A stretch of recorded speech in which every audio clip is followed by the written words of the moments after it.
ప్రజలు ప్రశ్నిస్తున్నారు, ఏం చూసి మీకు ఓటేయాలి? పెన్షన్లు ఇస్తామని చక్కగా ఇచ్చిరా, లేకపోతే గిరిజనులకు 12% రిజర్వేషన్ ఇచ్చినా, మైనార్టీలకు 12% రిజర్వేషన్ ఇచ్చినా? ఏవి కూడా ఇవ్వలేదు కదా.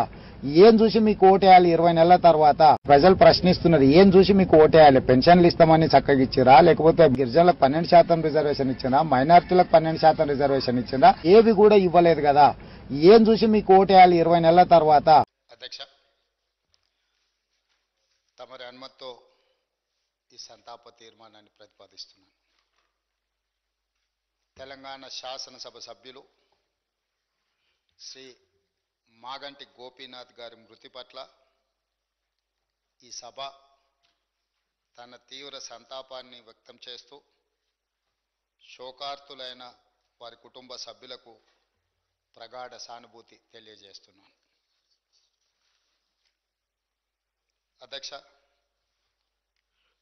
మనందరికీ దాదాపు ఈ సభలో ఉన్న చాలామంది సభ్యులకు, ముఖ్యంగా హైదరాబాద్ నగరంలో నివసించిన వాళ్లకు, చదువుకున్న వాళ్లకు, చిన్న వయసు నుంచే మాగంటి గోపీనాథ్ గారు మిత్రుడు. 1963లో జన్మించిన మాగంటి గోపీనాథ్ గారు విద్యార్థి రాజకీయాలలో చురుగ్గా ఉండడమే కాకుండా వారు 1983లో మొట్టమొదటిసారి ఎన్టీ రామారావు గారు ప్రారంభించిన తెలుగుదేశం పార్టీలో క్రియాశీలక సభ్యుడిగా చేరి ఆ పార్టీ తెలుగు యువత రాష్ట్ర అధ్యక్షుడిగా వారు దాదాపుగా 7 సంవత్సరాలు సేవలు అందించడం జరిగింది. 1985 నుంచి 1992 వరకు తెలుగు యువత అధ్యక్షుడిగా, ఎన్టీ రామారావు గారి యొక్క పరమ భక్తుడిగా, వారికి నమ్మకమైన విశ్వాసపాత్రుడైన ఒక బంటుగా ఎన్టీ రామారావు గారితోని మాగంటి గోపీనాథ్ గారికి సత్సంబంధాలు ఉండే. అదేవిధంగా వారు అర్బన్ డెవలప్మెంట్ అథారిటీ డైరెక్టర్గా హైదరాబాద్, వినియోగదారుల ఫోరం సభ్యుడిగా వివిధ బాధ్యతలను వారు నెరవేరుస్తూ వచ్చిండ్రు. అదేవిధంగా వారు సినిమా రంగంలో నిర్మాతగా, విద్యార్థి రాజకీయ నాయకుడిగా, ప్రజాప్రతినిధిగా తెలుగుదేశం పార్టీలో ఎదిగి సినీ నిర్మాతగా కూడా వారు రాణించడం జరిగింది. అధ్యక్ష, పాత బస్తీ 1995లో సినిమా తీవడము, అదేవిధంగా రవణ 2000 సంవత్సరంలో నటశేఖర కృష్ణ గారిని హీరోగా పెట్టి వారు ఒక గొప్ప చిత్రాన్ని నిర్మించడం, భద్రాద్రి రాముడు 2004లో, నా స్టైలే వేరు 2009లో, ఇలాంటి తెలుగు సినిమాల నిర్మాతగా కూడా వారు రాణించడం జరిగింది. అదేవిధంగా వారికి నాకు అత్యంత సన్నిహిత సంబంధాలు, ఒక మంచి మిత్రుడు అధ్యక్ష మాగంటి గోపీనాథ్ గారు.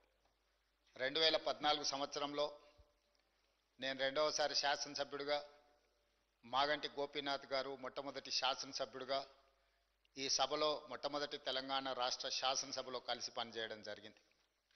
ఎన్నికల సమయంలో కానీ, ఎన్నికైన తర్వాత కానీ, వారు తర్వాత రాజకీయ విధానాలలో మార్పు వచ్చిన వ్యక్తిగతమైన మిత్రత్వము, అదేవిధంగా వారి యొక్క వ్యవహార శైలిలో ఎలాంటి మార్పు లేదు.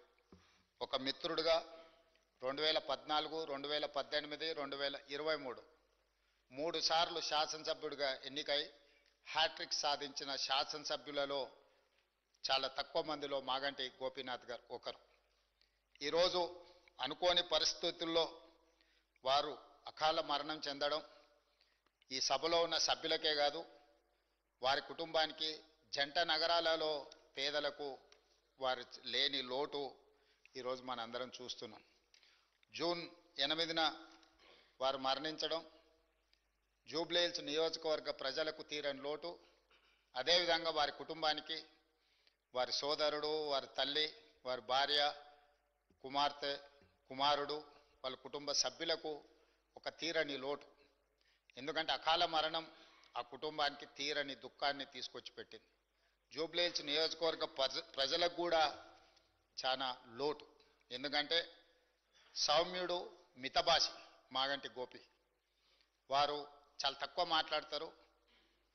చూడడానికి క్లాస్ లీడర్గా కనిపించిన మాగంటి గోపీనాథ్ ఒక మాస్ లీడర్. జూబ్లీహిల్స్ ప్రాంతంలో ఉండే ఆ నియోజకవర్గంలో ఉండే బస్తీలలో పేదలతో వారికి ఉన్న సన్నిహిత సంబంధాలే, రాజకీయాల పరిస్థితులు ఆటుపోట్లు ఉన్నా 3 సార్లు శాసనసభ్యుడిగా ఎన్నికై ఆ ప్రాంత ప్రజలకు వారు సేవలు అందించడం జరిగింది.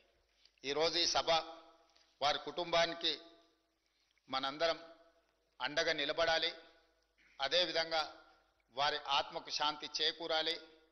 అలాంటి అరుదైన ప్రజాసేవలో ఉన్న ప్రజాప్రతినిధులు కోల్పోవడము మనందరికీ తీరని లోటు.